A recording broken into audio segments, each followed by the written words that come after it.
One of your calls, even if it takes all hour and next hour to do it. I just ask your patience. Let me go now, though, to Senator James Inhofe, the Republican of Oklahoma, a well-known senator.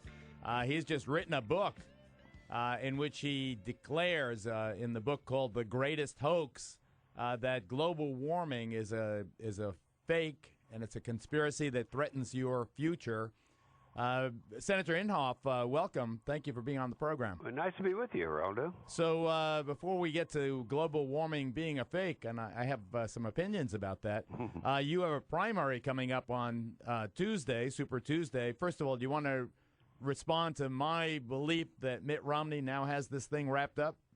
No, I think he's certainly way ahead. I can't see how anything else could happen, but I'd also like to say that, my first choice was our governor from Texas, so it shows you how smart I am. But I think a fired-up primary that we've had, I disagree with most of the pundits that say this is all that damaging to the Republicans. Every time this has happened before, that gets all the base fired up, and the one thing that they want to do is defeat Obama. So I think it's going to be a primary.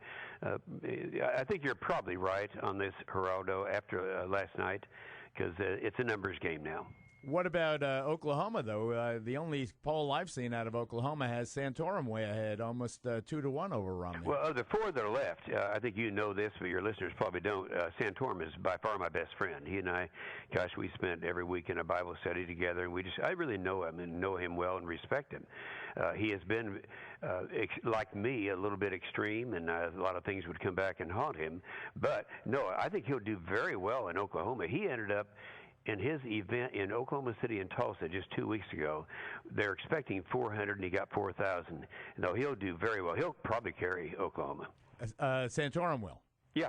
Now, you say he's a little bit extreme like you. Do you think that religiosity or, wearing your faith on your sleeve and going after even JFK's speech on the separation of church and state was a good idea for Santorum? Should he suppress some of these they are noble instincts, no doubt. I would not advise him to change or to moderate in any way. That's him. And but I would say also, if you put $1 billion behind a negative campaign, bringing out things that he may have said 10 years ago, taking them a little bit out of context in terms of public education and other things, they would be very, very difficult to overcome. But the Obama administration, the Obama election campaign, more to the point, is going to spend maybe $1 billion to blast whoever the Republican is. Wouldn't they have torn Santorum apart if he were the nominee? Well, yeah, but he's not the nominee. And won't be. So you think they made the right choice in Michigan? Well, I think what they're going to do is wait till they know for sure, and then they'll have their heyday, and they're well funded, so it's not going to be easy. I run into people all the time, Geraldo, because I'm from Oklahoma, and that's a pretty red state. They're just assuming anyone who runs is going to defeat Obama, and I try to get them back, and I say, look, this guy is tough, he's persuasive. I even find myself sometimes nodding in approval, and then I realize he's not telling the truth. He sucks you in with that eloquence, huh? I was sitting next to Barbara Boxer during the State of the Union. This is kind of funny. People don't realize this, but she and I are very good friends. But the liberal senator from California, yeah, as opposed to the highly conservative senator from Oklahoma. You got it. And when he started talking about natural gas and all that, that sounded real good to the public. But then he snuck in his line on hydraulic fracturing. And probably now a third of your listeners know, that you can't go after those recoverable reserves that we have in oil and gas in America without using hydraulic fracturing, which, incidentally, and this is something that even you don't know probably, Geraldo, and that is the first hydraulic fracturing job was done in my state of Oklahoma in 1949, and there's never been a confirmed case of groundwater contamination. But if he can stop, and his effort is to stop all fossil fuels, you know that and I know that, and if he can use hydraulic fracturing, he'll be successful in doing that. So you agree with Newt? Do you agree with that? First of all, fracking is a huge issue in New York State and nearby Pennsylvania. But do you agree with Newt Gingrich that President Obama has a 999 plan, $9.99 a gallon gas? Well, yeah, clearly he does, Geraldo. If you remember, look what happened yesterday when Stephen Chu was before the House committee. And they asked him the question, is the administration going to try to reduce the price of fuel at the pumps? He said no. And this is the same Stephen Chu that said 3 years ago that we need to get the price at the pump up to be comparable to Europe. That's $7 or $8 a gallon. So this is what they've been wanting to do all along, and their far left constituency is demanding it, and they're performing. But I can tell you right now, my big issue, of course, as you know, has been the cap and trade.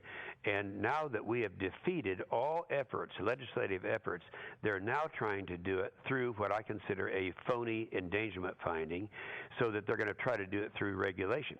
If they do that, if you think the price of gas is high now, you wait until they start putting those emission requirements on refineries across the country.